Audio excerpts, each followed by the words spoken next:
Hi, this is Roger, thanks for dropping by. Sunday chat today is going to be about buying orchids, and this has been sparked off by a discussion outside of my YouTube channel.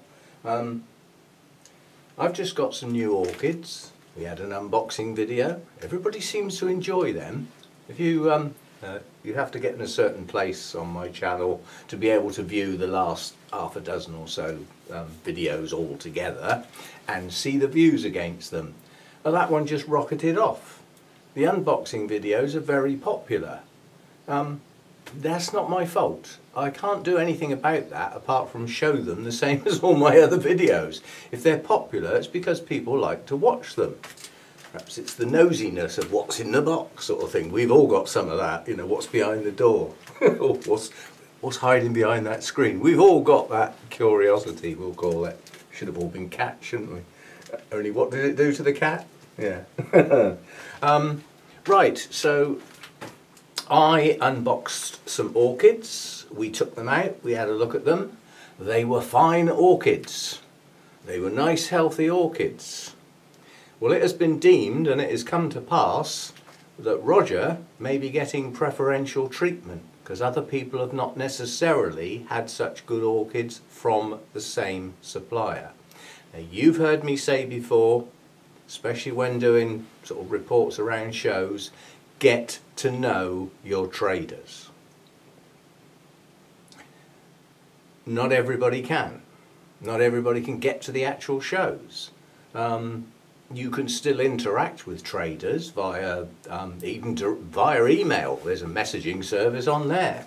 But get to know your traders, or more importantly, let them get to know you. Yeah?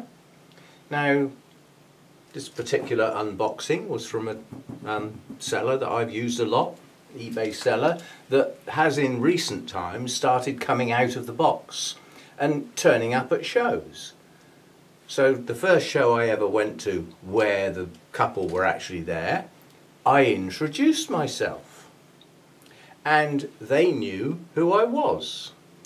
They were aware of my YouTube channel. So when I said, do you mind if I film your stall separately? I'll do it as a separate thing. It was greatly appreciated and they sent me a free plant. It's an interaction. It's a two-way thing. So when I open some orchids from them, and they're absolutely great plants, maybe they have been selected special. I can't tell one way or the other. If they have, gratefully received. They know I'm probably going to film them, and they'll be on a YouTube video with my words that go with it. So it probably wouldn't pay to give me a duff plant, would it? Get to know your traders. Okay, it might give you preferential treatment. So what? You know, this is a cutthroat world out there. I don't want boxfuls of rubbish plants, you know. So I'll do anything. I won't say, you know, like crawling along the floor and stuff like that, but I chat to the traders. I get to know them. I lark around with them. Well, those that are in that sort of frame of mind. Ask them about their day. What sort of journey did you have to the show? Oh, like, give them an opportunity to talk rather than just, this is an orchid, how do I grow it, here's my money, wrap it up. You know, that's just trade. Get to know your traders, it's worthwhile. So that's that. But then in addition to that, I'm linking to a video on the end. It'll be on the end screen. You click on it when you get to the end of the video. So you'll have to stay till the end. Oh no, you don't have to stay till the end, do you? You can scroll it forward. But there is a video on the end that is probably unique in YouTube. In the whole of YouTube, it's probably unique. So he's taking the house down and putting it up again, just for a change. Oh, he's had all week to do that. He works at home a lot of the time, so he's around. Doesn't have to wait till Sunday. Anyway, we did a trip to Burnham's, and it was a two-stage thing. It was like an afternoon where you go around the nursery and all this, that and the other, and then it was a private evening do that I was invited to. Well, there was a gap in between where Sarah went home, got changed, you know, splashed some water around and things like that, like you do. And so there was a gap. And I took advantage of that gap on the grounds that when you're in a nursery, there is often not one plant of a certain type for sale, but a row of them. So I took the opportunity of grabbing, however many it was, 4 or 5, something like that, of the same plant. And I put them in a row and went along them and discussed each one in turn about its merits, and to come to the conclusion of, out of these, why would I pick this one and not necessarily the others? So there's an opportunity for you to hear me go through the buying process, you know, where you've got choices of orchids. You know you want one, but you're not quite sure which one because there's quite a few. Well, that will give you some words that, you know, I did it as though I was going to buy one. I didn't in the end. I bought one of a different type. In fact, that was where I bought the giant brassica that we've just taken to pieces. But yeah, so that's included on the end. But at the end of the day, a lot of people can't get to shows, so you are stuck with either buying from the likes of eBay. That's not ideal. It never has been. I don't suppose it ever will be. There's some right sharks on eBay, quite honestly, that will sell you any old rubbish just to make money. Why they do it, I really don't know, because they're going to get clobbered. You've only got to put a hint of a complaint in on eBay that what you've been sold is a load of duff budgies, and eBay will refund you. You know, if you don't get a good response from the seller, then eBay will give it to you and take it back off the seller. And if they keep doing it, they'll block them. You know, then they've got to set up a whole new thing and start again, which they do. You can't get rid of some of them. But, you know, it's to their advantage to at least be reasonable and explain what they're selling so that you know what you're getting, and do some decent photos and all that sort of stuff. But you can go to a nursery. How often when you're going through a nursery's items that they've got, do you ever see a picture of the plant you're going to buy? Because you can't get there, it's too far, or you can't travel, or whatever, or it's in a different country, whatever. So that's just as much potluck. Sometimes it's more potluck than eBay, because at least on eBay a lot of the time you get a picture of the plant you're buying, so at least you get to see it. Whereas in the nurseries, that's very rare indeed. So buying plants is not easy, and I still say the best way, which can't always be done, is to be there and pick it up and turn it upside down and turn it round and look under the leaves for bugs and give it the once over. And if you have to do that under somebody's nose, don't be embarrassed. If they want you to buy the plant, you should be allowed to give it a really good look over, and in my case often turn it upside down and lift the pot off. I do get some frowns when I do that, I must admit, and that did go wrong once because I caught somebody out. They'd just stuck a lousy plant in a pot with some fresh media. So when I turned it upside down, all the media fell all over the floor, and I was left with a plant in my hand with no roots. And basically I just said, I suppose you want me to put that back in the pot, but I hope you don't assume I'm going to buy it. And the bloke went bright red. He knew he'd done it. He was just hoping to get away with it. And then that registers. I remember that. I'll remember that face. I'll remember that look. But sometimes it's not you. Sometimes it's somebody else. There's a guy I get on really well with. I may never see again, depending on Brexit. He's always at Malvern and places like the RHS show. The bigger shows, not from this country, from the EU. I forget which country it is. Belgium it might be. I forget. Anyway, he's a nice guy. He sells some nice plants and he has some unusual stuff on his stand. And his stand's all over the place. There's big stuff hanging up, little stuff hanging up, little pots around the side here. All got labels on nicely. And at the RHS show, I had a walk round. I had my camera in my hand and something just caught my eye in the distance. And I looked at the colour and I thought, oh, I must have. But on the way I thought, hang on, let's go steady here. I know that stand, I might not be able to grow that. And as I approached it, one of my friends from the Orchid Society that I get on great with came at the same angle to chat to the guy, because he'd known him for years and years and years. And we met, so I got introduced. And he remembers me because not only did I get introduced, we discussed the plant in question, My mate said, you can grow that. I've seen the other stuff you grow. You can grow that fine. And I said, well, in that case, I'll buy it. And that was my Dendrobium nester. And the guy remembers me because of who introduced me and the little chat we had and the fact that I bought the plant, even though that was many years ago. So get to know your traders, strike up some sort of chatty relationship if you can.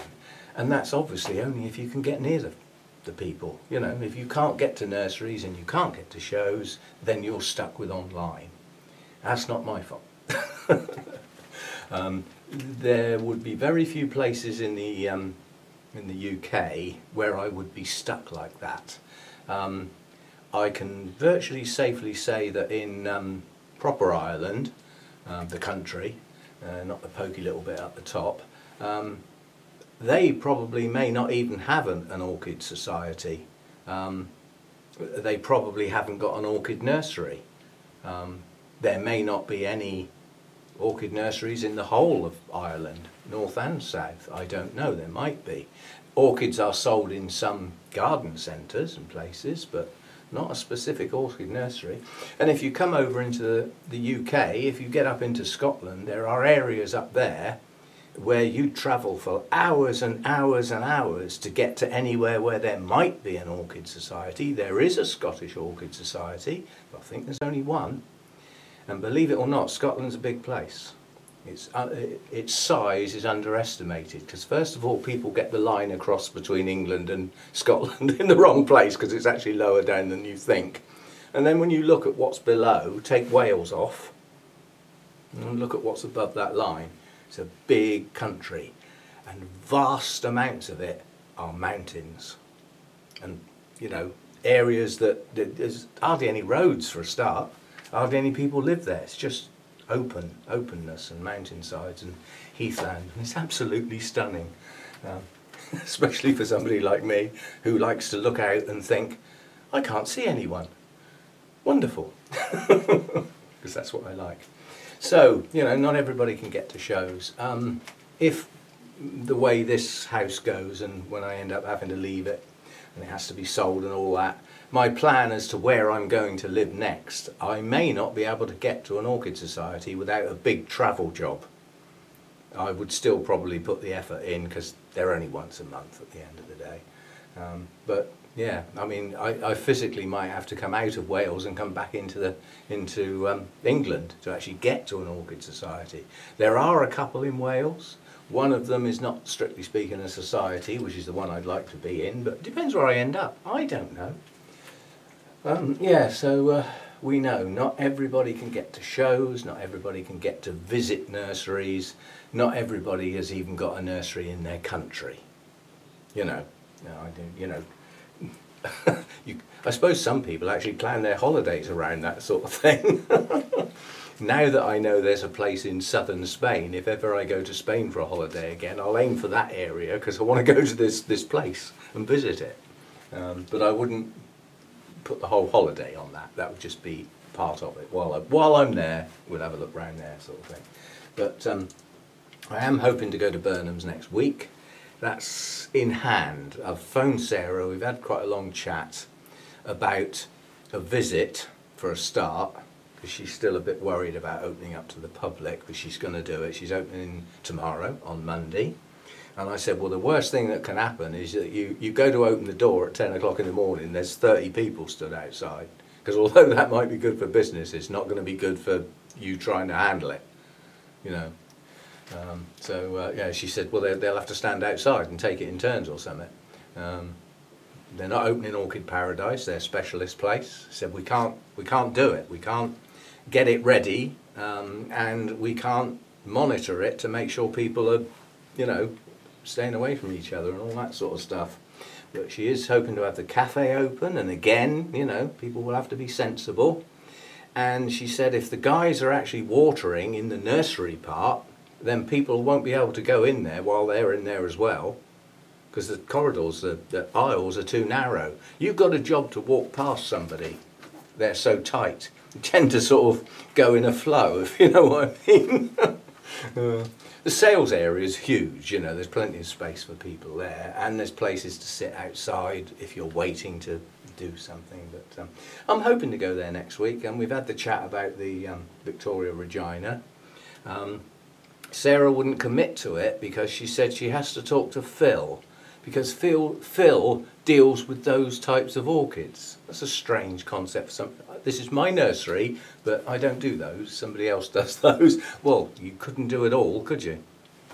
So, and I think Sarah concentrates on the main sales, which is the ones that are bought in from, you know, the likes of Germany and Holland and places like that, from the mass producers, to be in the sales area and populate the main displays around the shows to sell. That's the main business, basically.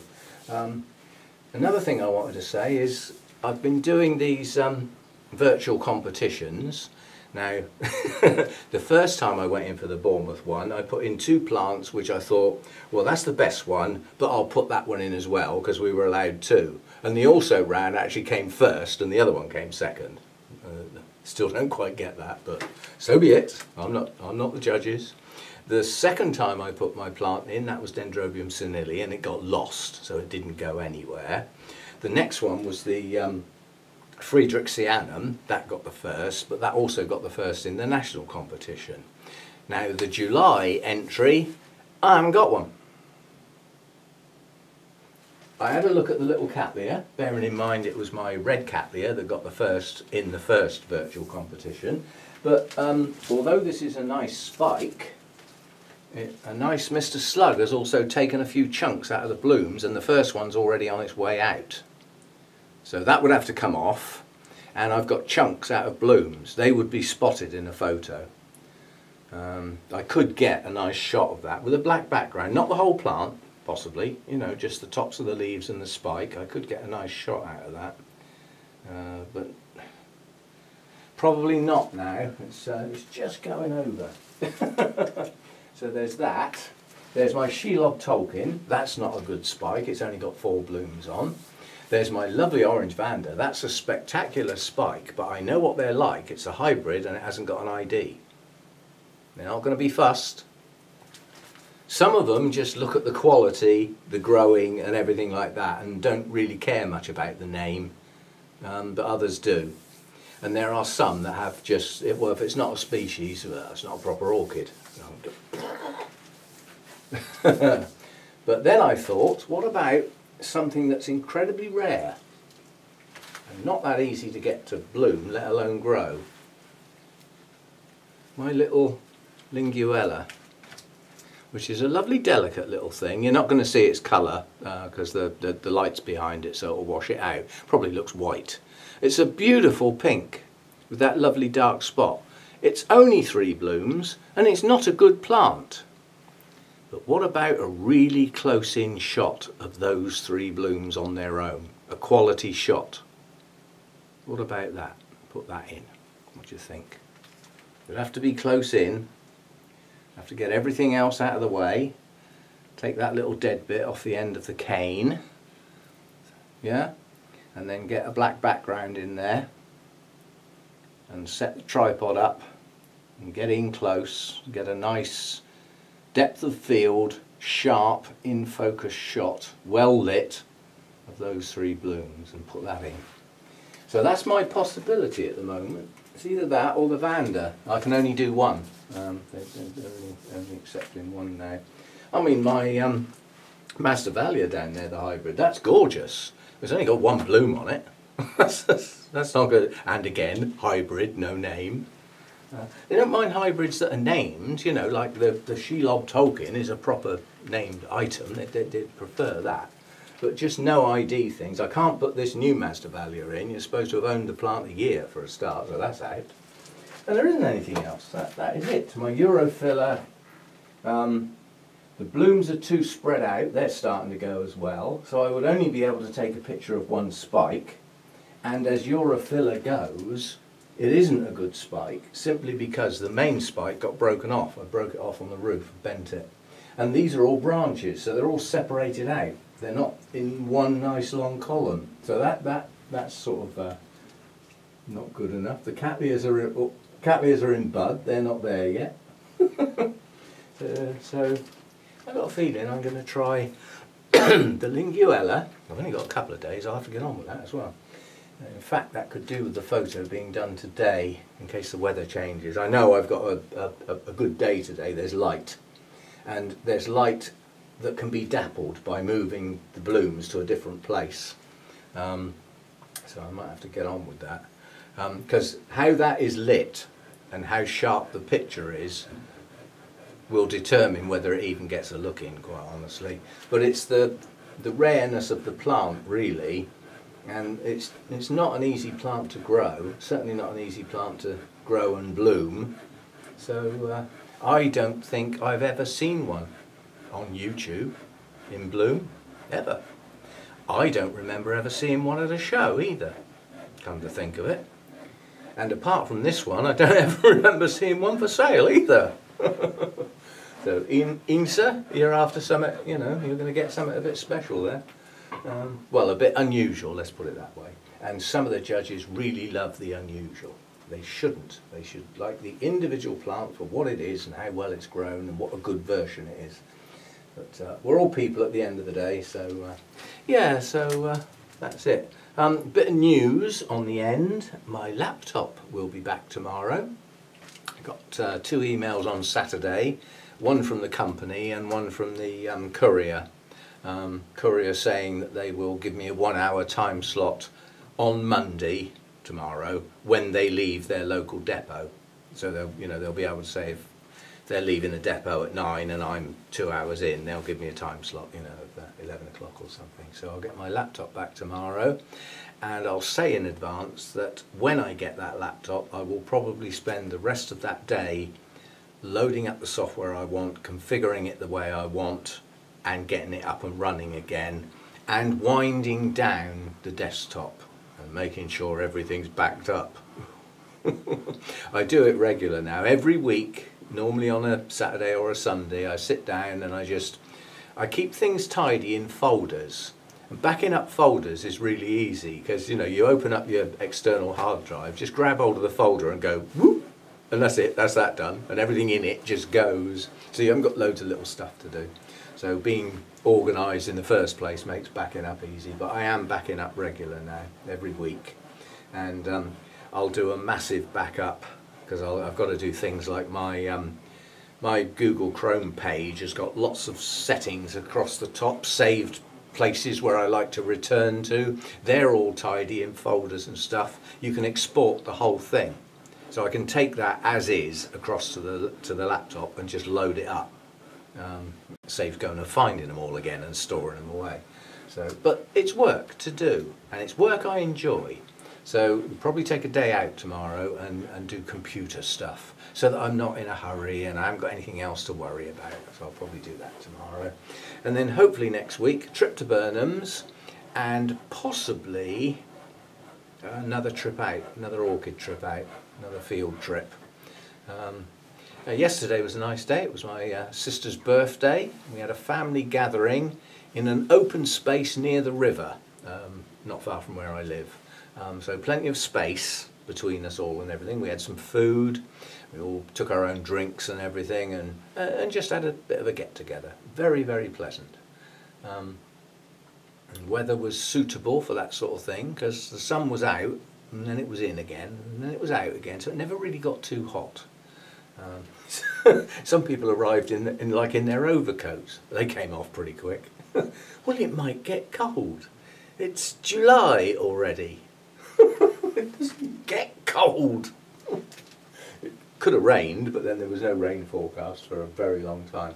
But yeah, I mean, this morning while I was watering, I took blooms off. So there were things that were in bloom, everything in bloom on the 8th that now aren't. The Latoria, that's gone now. The blooms have come off of that. The Naiviem, the Odontoglossum, spikes have gone off of that now. So they're falling thick and fast, and they're not getting replaced at the same rate. But I mean, I know there's I mean, if you think of all the twinkles are building up to some pretty good show later in the year, autumn into winter. So, you know, there's other stuff that will come eventually. But if you put all your eggs in, or a lot of your eggs in one basket called dendrobiums, and the majority of them are late winter or spring bloomers, you know you're going to have a long period without any dendrobiums out. And I do have a smattering of other dendrobiums that do have blooms in that gap, but not many. So we'll have to see how it goes. And yeah, as I said, as far as buying orchids are concerned, buying online can be iffy. I buy relatively safely online from the seller from the last unboxing video because of the relationship, which is a bit of a privilege that is appreciated. But I worked at it, I went and got that, it didn't come and get me. So, I did do some work to get that, and it's appreciated. I used to have a reasonable relationship with the guy in the Netherlands as well because of the frequency that I bought with, to such an extent that once upon a time one of my parcels didn't arrive, and I gave it a reasonable amount of time, and I sent him a message saying it looks like the parcel hasn't arrived and it's gone way past your normal delivery time. He just refunded it there and then, no questions asked. I could have been lying through my teeth, but he just refunded it. So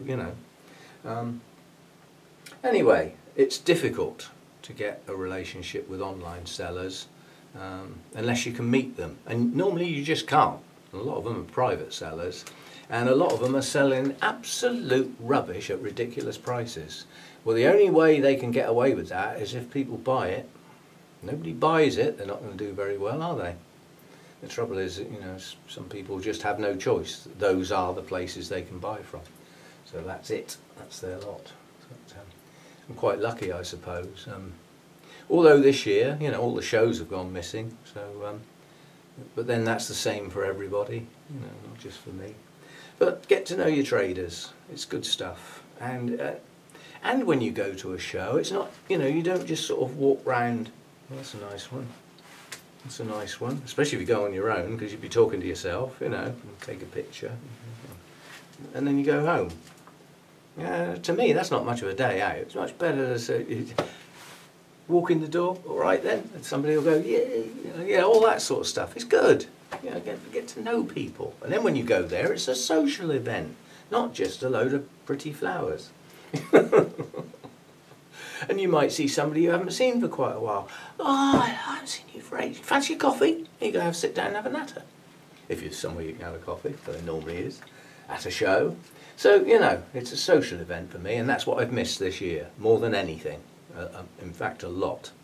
So I'm still hoping that the Welsh Orchid Festival is still on, beginning of September, and it's hosted by a venue that hosts lots of different events throughout the year. They're still showing it as on. They haven't shown it as cancelled yet.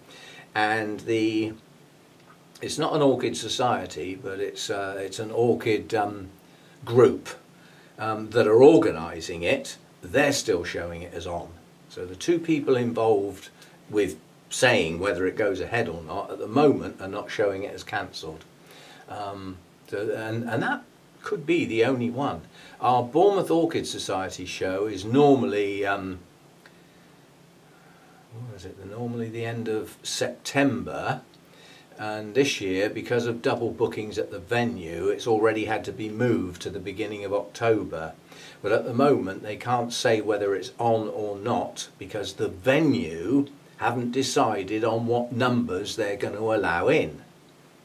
And when they've decided now what numbers they're going to allow in, do they really think that'll be the same numbers as the beginning of October? It's going to have changed by then. So it's a bit of a daft number, isn't it? But until we get an agreement with the venue that they can allow sufficient numbers for us to make it worthwhile hosting it, because we're going to get charged the same whether 10 people or 300 people walk in the door and pay. So that's still under discussion. The following week, literally I think, the following week will be the Wessex Orchid Society show again. I haven't even heard any discussions as to whether they're planning on that going ahead or not. That's hosted in a school.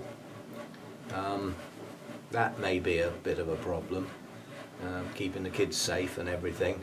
having it open to the public during the weekend. We'd have to have one massive clean afterwards and everything.